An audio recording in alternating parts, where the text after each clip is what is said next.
नमस्कार बच्चों, वैदिक गणित में भाग करना है। अब सूत्र निकलिम से भाग करेंगे, फिर सूत्र प्रावर्त्य से भाग करेंगे। सबसे पहले सूत्र निकलिम से जैसे भाग करना है तो इसको 3 भागों में बांटेंगे। यहाँ पर भाजक लिखना है जिससे भाग दे रहे हैं 889। अब भाजक का आधार 889 का आधार है 1000। 1000 में 3 शून्य है तो भाज्य के 3 अंक यहाँ लिखना है। 3 अंक कौन से? इकाई, दहाई, सैकड़ा। इकाई का 4, दहाई का 3, सैकड़ा का 0। बचे हुए अंक जो भाज्य में हैं वो बीच वाले भाग में आएंगे। उसके बाद में इसके नीचे लिखना है विचलन। विचलन लिखना है 889 का। विचलन क्या होता है? संख्या माइनस आधार। संख्या माइनस आधार होता है विचलन। तो संख्या है 889, इसमें से आधार 1000 घटाएंगे तो विचलन आएगा माइनस का 111। और माइनस 111 लिखने का तरीका वैदिक गणित में ये है, माइनस 111। उसके बाद नीचे लिखना है संशोधन गुणक। संशोधन गुणक होता है इसका विपरीत। अगर माइनस 111 है तो संशोधन गुणांक में प्लस 111 लिखना है, और अगर प्लस 111 है तो संशोधन गुणांक में माइनस 111 आएगा। तो यहाँ पर माइनस 111 है तो ये प्लस 111। उसके बाद पहले सीधा 1 का 1 आ जाएगा।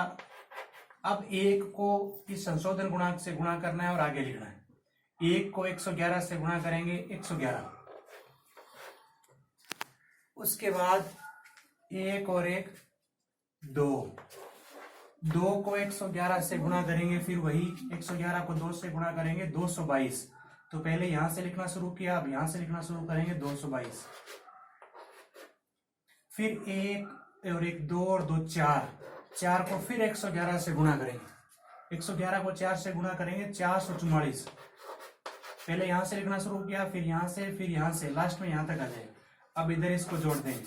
4 और 4 8, 4 और 2 6 और 3 9, 4 2 6 और 1 7। तो ये जो मध्य भाग में आया है ये भागफल है। और इधर राइट साइड में जो आया है 798, ये शेषफल है। इसमें इसका भाग देंगे तो भागफल 124 और शेषफल 798 आएगा। ये तरीका है सूत्र निकलिम से करने का। अब सूत्र प्रावर्त्य में करना है, लगभग सेम है, थोड़ा सा फर्क है। 3 भागों में बांटेंगे। यहाँ पर भाजक लिखेंगे। भाजक है 97 और 97 का आधार है 100। तो 100 में 2 शून्य होते हैं तो भाज्य के 2 अंक लिखने हैं यहाँ पर, इकाई का और दहाई का। 2 और 1 बीच में जो बच गए हैं वो मध्य भाग में आएंगे 21। यहाँ पर हमने लिखा था विचलन। अब यहाँ पर लिखना है परम मित्र।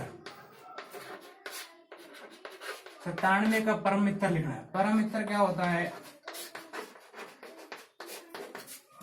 परम मित्र जैसे विचलन होता है संख्या में से आधार घटाना, और परम मित्र के लिए आधार में से संख्या घटाई जाती है। आधार माइनस संख्या। आधार में संख्या घटाएंगे तो परम मित्र आएगा। आधार है 100, 100 में से 97 घटाएंगे संख्या 97। 97 का परम मित्र लिखना है। जैसे 889 का विचलन लिखा था वैसे ही 100 में से 97 घटाएंगे तो 03 लिखना है। 2 अंकों में लिखना जरूरी है। आधार 100 है तो 2 अंकों में लिखना जरूरी है, 03।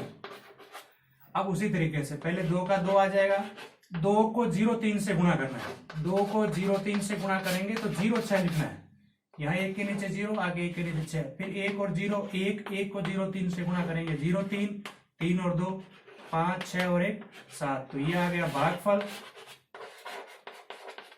21 और 75 आ गया शेषफल। कई बार क्या होता है कि ये शेषफल भाजक से बड़ा आ जाता है। जैसे यहाँ पर अगर शेषफल 105 आ जाता है मान लो, और भाजक 97 है, तो इसका मतलब इसमें 97 एकम 97 एक बार और भाग जाएगा, एक बार और जाएगा तो भागफल में एक जोड़ देना है और शेष फल में से 97 घटा देना है। इस तरीके से भागफल 21 आ जाएगा और शेषफल 75 आ जाएगा। ये है सूत्र प्रावर्त्य से।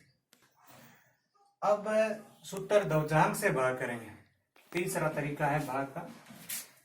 सूत्र निकलिम से भाग किया, सूत्र प्रावर्त्य से भाग किया, अब सूत्र दवजांक से भाग करना है। सूत्र दवजांक से कैसे भाग करेंगे?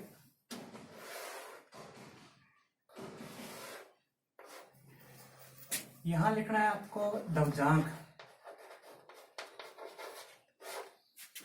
भाजक का इकाई का जो अंक होगा वो दवजांक है। इकाई का अंक 1, ये दवजांक है। फिर लिखना है मुख्यांक। इकाई को छोड़कर जो बचेगा वो मुख्यांक है। कितना? 9।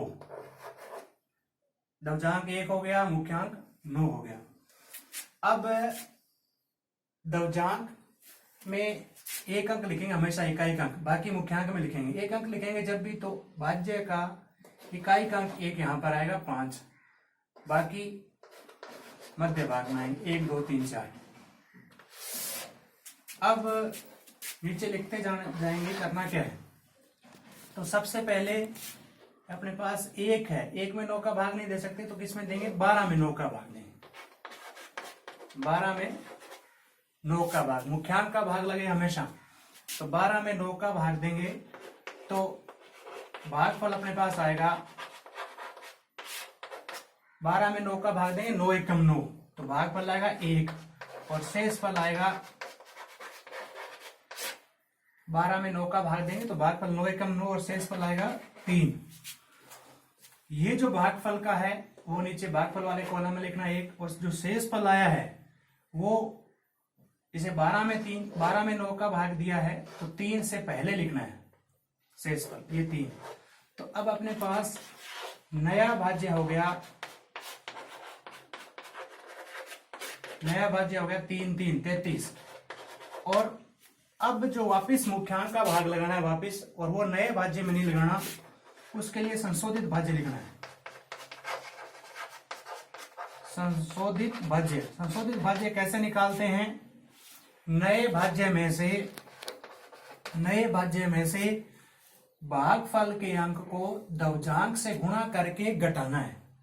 नए भाज्य में से भागफल को भागफल के अंक को दवजांक से गुणा करके, भागफल 1 गुणा दवजांक का अंक 1, ये भागफल गुणा दवजांक के अंक गुणा करके नए भाज्य में से घटाना है। तो 33 में से घटाएंगे 1 गुणा 1 1, 33 में से 1 घटाएंगे 32। अब 32 में मुख्यांक का भाग देना है। 32 में मुख्यांक 9 का भाग देंगे तो भागफल आएगा 9 3 27, 3 और शेष फल बचेगा 5। 32 में 9 का भाग लगाएंगे तो भागफल 3 और शेष फल 5। तो उसी तरीके से जैसे पीछे किया, भागफल 3 यहां लिखना है और शेष फल 5 जो है आगे 4 से पहले लिखना है। अब नया भाज्य हो गया,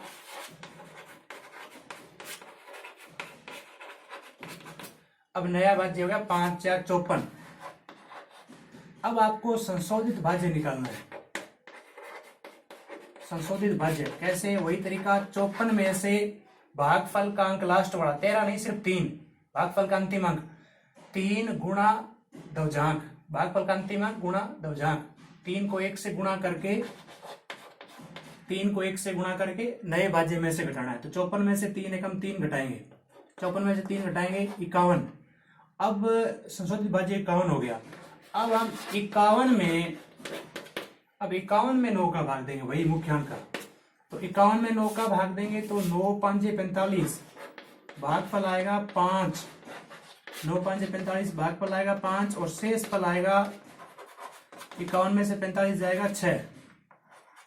51 में 9 का भाग देंगे, भागफल 5 शेष फल 6, तो भागफल वही 5 यहां पर लिखना है और शेष फल अगले अंक से पहले लिखना है। तो अब नया भाज्य कितना हो गया? अब नया भाज्य हो गया है 6 5 65 और अपने को लास्ट अभी आ गए यहां पर, तो नया भाज्य 65 का, तो यहां पर संशोधित भाज्य लिख के छोड़ देना है। संशोधित भाज्य क्या होगा, वही नए भाज्य 65 में से भागफल का अंतिम अंक और दवजांक को गुणा करके घटाना है। भागफल का अंतिम अंक 5 गुणा दवजांक 1, तो 5 को 1 से गुणा करके घटाएंगे, तो 65 में से 5 गुणा 1 घटाना है, 5 एकम 5, 65 में से 5 घटाएंगे 60। तो ये जो 60 संशोधित भाज्य आया है, अब फिर से इसमें 9 का भाग नहीं देना है क्योंकि आगे कोई अंक नहीं है, तो ये 60 इस अंतिम कॉलम में आएगा, शेष फल वाले कॉलम में। तो ये हो गया अपना भागफल 135 और ये 60 है वो आ गया शेष फल। ये है दवजांक विधि से भाग करना।